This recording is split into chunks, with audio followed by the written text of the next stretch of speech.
Hi, in this video I'm going to look at ETFs or exchange traded funds. They're a really simple way to invest in the stock market and also a lot of commodities. And I know they're very popular with a lot of Money Week readers.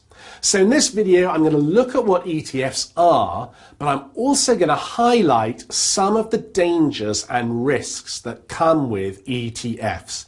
ETFs are great, but they're not perfect. They can be risky, so I want to give you all the information so you can avoid the pitfalls. So what exactly is an ETF?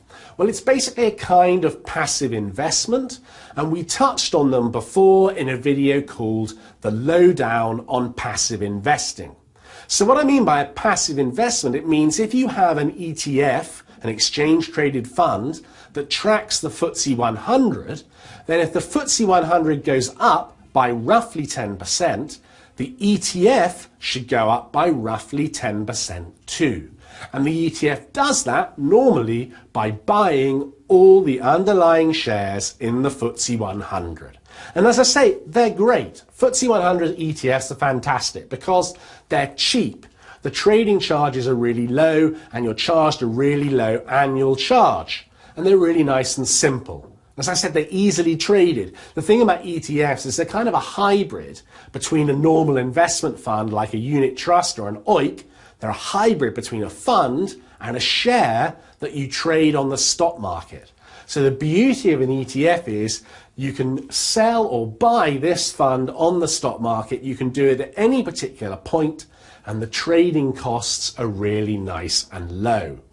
Another big plus point for an ETF is there's such a wide range of assets you can invest in. ETFs don't just track the FTSE 100 or the S&P in the US. You could buy an ETF that tracks the Brazilian stock market or the Japanese stock market. Pretty much any stock market around the world has an ETF. And it's also, you can use them to track different assets, different commodities, like corn or gold or silver. Really nice that you can do that. And I've actually used an ETF myself. I made my first investment in gold just recently, and I used a physical gold ETF to make that investment. So the ETF owns big chunks of gold that it's got in vaults in Switzerland or New York or wherever, and as the gold price goes up, my physical ETF goes up in line with it. So it all sounds great so far, but there are potential problems with ETFs too.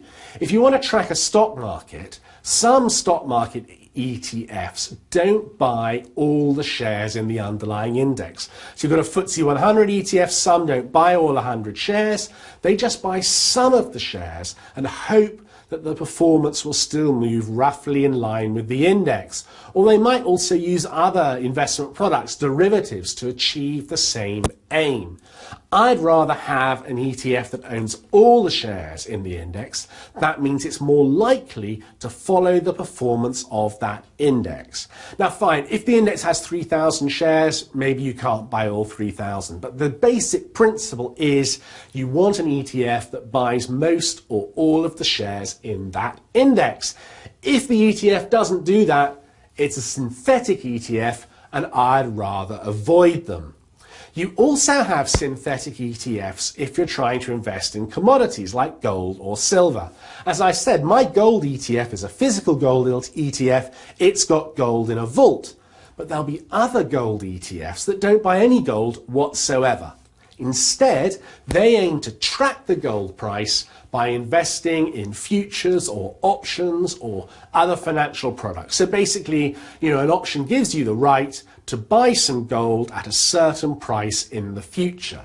If you buy and trade these products, you can hope to replicate the performance of gold. But the risk is higher. Things can go wrong. And I'd say you should only invest in an ETF using futures or options if you've got a really good understanding of how these markets work. So if you don't know, to use some jargon, if you don't know what backwardation means, you really don't understand the futures and options market. And that's fine, that's not a crime. Most of us actually don't understand what backwardation means. Same for another term, contango. If those terms make no sense, you need to stick with a physical ETF where the risks are lower anyway. Now, the only downside here is that for some commodities, you can only get synthetic ETFs. If you wanted to invest in corn, there are no ETFs that buy a lot of corn and leave it in a barn for a year or 2 years for obvious reasons. So you can only invest in a corn ETF that's synthetic, that's using futures and options. And that's a shame. And as I say, if you don't understand the futures market, I'd say just steer clear of corn ETFs. There's loads of other potential investment opportunities out there. Another kind of funky or sexed up ETFs are short ETFs or leveraged ETFs. So with a short ETF, if you are very sure that the FTSE 100 is going to fall, you might want to bet on that market falling. So with a short ETF, in theory, as the FTSE falls 10%, your ETF should gain and deliver you a 10% profit. Very nice. With a leveraged ETF, the size of your profit should be boosted. So you could buy a 2 times FTSE 100 tracker.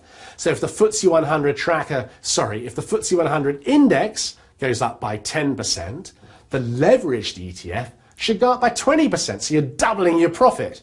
Potentially you double your loss if things go wrong, but you can double your profit. So that sounds great. Short and leveraged ETFs, another option to play the market.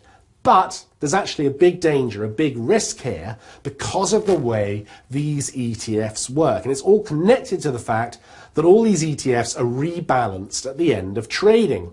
So let's imagine we're investing in a 2 times leveraged ETF that's following a particular index.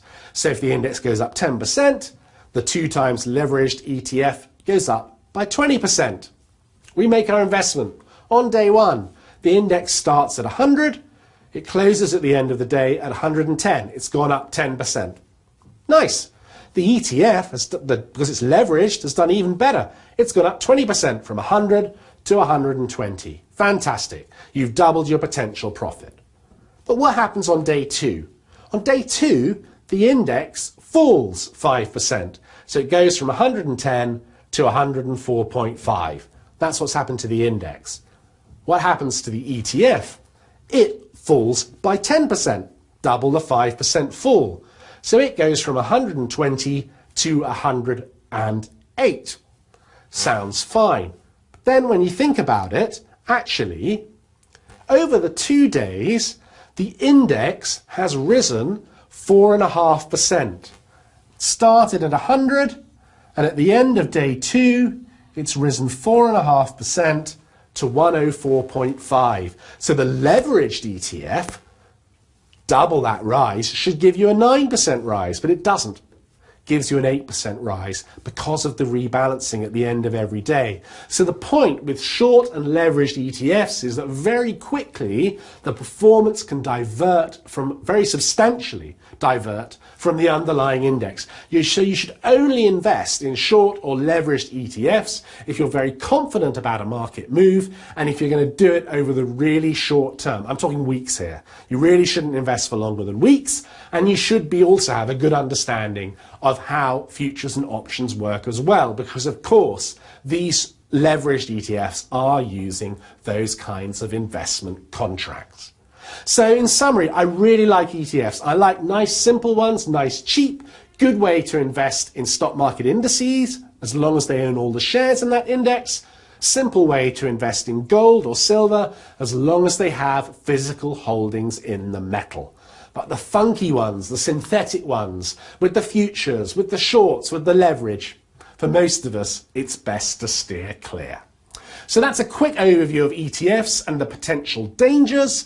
I'll be back with another video soon. Until then, good luck with your investing.